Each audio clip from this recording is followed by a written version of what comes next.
আসসালামু আলাইকুম। আপনারা সবাই কেমন আছেন? আশা করছি আপনারা সবাই ভালো আছেন, সুস্থ আছেন। আলহামদুলিল্লাহ আমি আমার ছোট পরিবার নিয়ে ভালো আছি। আজ শুক্রবার, দিনটা ছিল শবে বরাতের পরের দিনকে। জানিও না আগের দিন করার ভিডিও, তবুও আপডেট করছি। আসলে সংসার আর প্লাস ছোট ছেলেকে নিয়ে পেরে উঠতে পারি না যে ভিডিও টাইম মতো আপডেট করব। করে রাখা দেওয়া হয়, কিন্তু এডিট করতে আর ভয়েস দিতে একটু টাইম লেগে যায়। তো সেই কারণে অনেকদিন আগেকার ভিডিও এখন আপডেট করছি। তো ভিডিও প্রথমে যে বাচ্চাটা দেখেছেন, এই বাচ্চাটা আমার ননদের ছেলে। তো ওর মা যখন বেটেছিল ডাল, আমাকেও বিরক্ত করেছিল, পরিবার অনেক বিরক্ত করেছিল। যখন আমি ডাল বাটতে এসেছি আমাকেও বিরক্ত করছে। তো আমি ওকে বলছি এনে ডাল দিচ্ছি তুই বাট। তো চলো ডালটা বেটে নিই।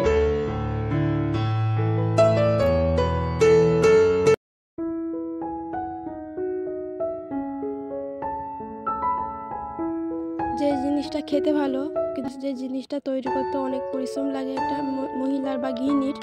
কারণ আমাদের মুসলিম ধর্মে সবাই জানে যে ডালে হালুয়াটা পরিমাণে অনেক অনেক ভালো লাগে খেতে, সবাইকে ভালো লাগে, আমাকেও ভালো লাগে।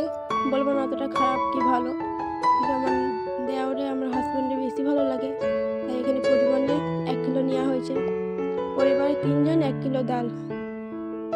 অনেকের কাছে হয়তো মনে হবে অনেকটা পরিমাণে বেশি। তোমাদের দাদা ভাই আমার ছোট দেওর ডালি হালুয়া খেতে প্রচণ্ড পরিমাণে ভালোবাসে, তাই 1 কিলো নিয়েছি। আমি এর মধ্যে খাবো 2-1টা পিস তো খাবো। তো আমার বেশি পছন্দ নয়। তো ডালটাকে বেটে নিয়ে তো ভালোভাবে ভেজে নিয়েছি। ডালে হালুয়া করতে বিরক্ত লাগে কখন বলো তো, ডাল বাটতে আর এই ভাজতে। তবে কথা বললাম যে আমার ভাজা হয়ে গেছে। এবার চিনির পাকটা করতে হবে, কারণ চিনির পাক যদি পরিমাণে ভালো না হয় তো পুরো পরিশ্রমটাই বৃথা। কারণ চিনির পাকের কাছে হচ্ছে আসল মেন এই ডালে হালুয়ার উপকরণের থেকেও বেশি ইম্পর্টেন্ট জিনিস হচ্ছে চিনির পাক খাওয়াটা। কেন আমি প্রথম যখন করতে পারতাম না, আমাকে একজন দেখিয়েছিল, মাও করতো কেমন করে, তো দেখিয়ে দিয়েছিল যে চিনির পাকটার কাছে গোড়া। আসলে আমি যখন প্রথম এখানে এসেছিলাম কারো সাহায্য না নিয়ে এমনি জাস্ট কথা কারো 2-1টা লোকের মুখে শুনে বা মায়ের মুখে শুনে করতে শুরু করে দিয়েছিলাম। তো চিনি পাকের সামনে অতটা গুরুত্ব দিয়েছিল নি বলে বেশি দিন লাগেনি, গুমো হয়ে নষ্ট হয়ে গেছিলো জিনিসটা। আর ডালটা ভালোভাবে ভাজা হয়েছিল নি। তো 2-3 বছর করে আলহামদুলিল্লাহ এখন অনেকটাই পরিমাণে ভালো করতে পারি। তো এখানে চিনি পানি পরিমতন দিয়ে নারকেল দেবো, কারো দিতে পারি, ঘরে নারকেল না থাকে নাও দিতে পারো, স্কিপ করে দিতে পারো। এখানে হচ্ছে আমি কাজু বাদাম কিশমিশ দিয়ে কিনেছিলাম, কিন্তু কাজু বাদাম খেয়ে নিয়েছে আর বাচ্চা। তো এখানে এমনি চীনা বাদাম আর নারকেল আর কিশমিশ দিয়ে করবা। এলাচও ধুবোতে, কারণ এলাচ দিলে একটা সুগন্ধিটা আলাদা হয়ে যায়। এতে অনেকে তেজপাতাও দেয়, আমিও গত বছর দিয়েছিলাম, কিন্তু এবছর দিইনি। কারণ ওইটা দিলে কি বলতো, ওই যে খাঁচায় রেখে পিস করে কাটা হয়, তো ওখানে একটু পরিমাণে তেজপাতা যদি আগেতে ফেলে দেওয়া হয় ভালো হয়, তার একটু সুগন্ধটা আর কি হেলার মধ্যে রয়ে যেত। তো কিন্তু ওই কাটার পিস করার সময় একটু বিরক্ত লাগে, তো সেই কারণে দেওয়া হয়নি। এখানে আমার কথা বলতে আমি পাক খানা হয়ে গেছে, এর মধ্যে ডাল দিয়ে দিয়েছি। তো এই খাঁচাটা আগে দেখে ধুয়ে রেখেছিলাম, আর সরষের তেল একটু মেখে রেখেছিলাম, যাতে পিস করে এখন কেটে তুলবো।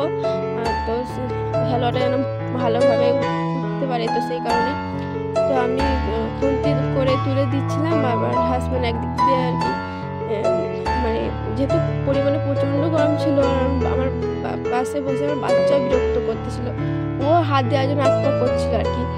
তো প্রচুর করি সবে পাক খেয়ে আর কি তুলে এনেছি, প্রচণ্ড পরিমাণে গরম ছিল। তোমার হাজব্যান্ড প্রথমে হাত দিয়ে চেষ্টা করেছে, পারেনি বলে লাস্টে বাটি দিয়ে আর কি প্লেন করার চেষ্টা করেছে। তো চলো এটাই প্লেন করে পুরো একবারে পিস করে এখন কাটবো, তখন দেখা হচ্ছে।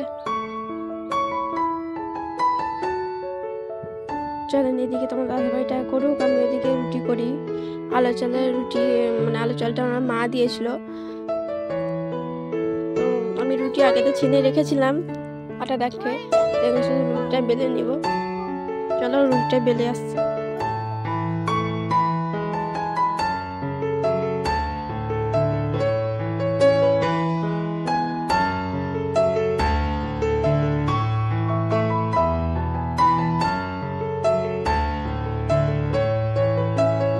ভয়েসটা যখন দিচ্ছি আমার ছেলেকে কোলে নিয়ে ভয়েস দিচ্ছি, ওর একটু কথাবার্তা চলে আসতে পারে, তোমরা একটু মানিয়ে নিও। তো আলু চালের রুটিটা করার সময় আলু চালের সঙ্গে একটু পরিমাণ মতন ময়দা মাখিয়েছিলাম, নাহলে রুটি শক্ত হয়ে যায়। তো নরম করার জন্য ময়দা মাখিয়েছিলাম গরম পানি করে। পানিটা একটু ফুটে গেলে আমি আটাটা দিয়ে দিয়েছিলাম। তো ওটা দেখানো হয়নি আসলে, এইসব কাজ করতে করতে ওটা স্কিপ করে গেছি। তো ওটা সঙ্গে সঙ্গে একটা খুন্তি দিয়ে বা চামচ দিয়ে নেড়ে খাঁচায় তুলে এনে গোল গোল করে নিতে হয়, নাহলে শক্ত হয়ে যায় আটাটা। তো চলো, রুটি আমার বেলা হয়ে গেছে, এদিকে আমি ছেঁকে নিচ্ছি রুটিটা।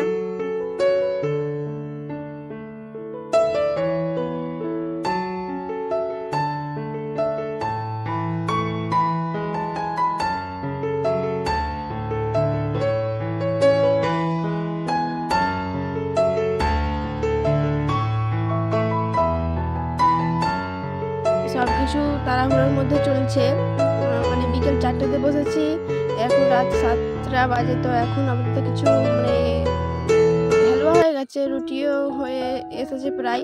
তো এবার মাংস রান্না করব। তো মাংস রান্নাটা পুরো দেখাতে পারবো না, কিছু কিছু দেখাবো আর কি। ভিডিওটা অনেকটাই পরিমাণে বড় হয়ে যাবে। এখানে টমেটো, পেঁয়াজ, মটরশুঁটি, আদা রসুন রেখেছি, এখানে আলু কেটে রেখেছি। তো বলছিলাম যে আমার বাচ্চা একটু অসুস্থ, তো ওকে নাকে যে গ্যাস দেওয়া হচ্ছে, লেবু একটু কফ আর কি একটু জমে গেছে, তো সেই কারণে নাকে গ্যাস দেওয়া হচ্ছে। এই মেশিনটা আমাদের নয়, মানে একজনের কাছে ভাড়া আনা হয়েছে। তো আগে যখন যার কাছ থেকে মেশিন ভাড়া আনতাম সেদিনে 100 টাকা ভাড়া নিত, আর এখন যার কাছে মেশিনটা নিয়ে আসা হয় তো দিনে 50 টাকা নেয়। তো এই মেশিনের দাম কিন্তু 3,500 টাকা, কিন্তু আমাদের কিনে নিলে কিন্তু কেনা হয়ে যায়, কিন্তু হচ্ছে যে একসঙ্গে 3,500 টাকা জোগাড় করাটাই মুশকিল মধ্যবিত্ত পরিবারে। আর এরকম একটা বাচ্চা থাকলে তো পড়া হয়নি। তো এদিকে দেখো আমার এদিকে হালুয়াটা পিস করে কাটা হয়ে গেছে, তো এবার তুলতে একটু সুবিধা হবে। আর আমার বাচ্চা এদিকে দেখুন 100 বার মানে শুধু ওই হাতে তোলার চেষ্টা করছে। আমাকে গ্যাস দেওয়া হয়ে গেছে, তারপরে একটু মানে এটা একটু বসতে দিয়েছিলাম, তো তারপরে পিস করে কেটে রাখছি। ও 100 বার শুধু ঘেঁটে দিচ্ছে। তো এদিকে গরুর মাংসটা প্রায় হয়ে এসেছে, কারণ বললাম যে মাংস রান্নাটা দেখাতে পারবো না, প্রচণ্ড তাড়াহুড়োর মধ্যে আর কি দিনটা যাচ্ছে। একে ছেলে অসুস্থ, তা আবার করতাম না এগুলো, আসলে ডালটা আগে দিয়ে ভিজিয়ে রেখেছিলাম বলে বাধ্য হয়ে করলাম। তো এদিকে ছেলেকেও দিয়েছি, কারণ ও নিজের হাতে এখনো পর্যন্ত খেতে পারে না। তো তোমার দাদা ভাই আর আমি খাচ্ছি। তো ওকেও একটা বাসনে করে একটা মাংস একটু রুটি দিয়েছি, একটা আলু দিয়েছি, তো তুই খা, ছিঁড়ে ছিঁড়ে খা, ওকে শেখাচ্ছি আর কি। ভালোও শিখবে না, মানে হয় না মা বাবার সামনে বসে যদি খাওয়ানো হয় তো বাচ্চারা শিখে যায় যে মা বাবা খাচ্ছে আমিও খাই, চেষ্টা করে। এখানে গরুর মাংস রান্না করেছি, আর এদিকে রুটি। আর যারা খাও তারা অবশ্যই জানবে যে এই আলু চালের রুটি আর গরুর মাংস প্রচণ্ড খেতে পরিমাণে ভালো লাগে। তো ভিডিও কোনো অংশ যদি তোমার কাছে একটু ভালো লেগে থাকে চ্যানেলটাকে সাবস্ক্রাইব করার অনুরোধ করছি।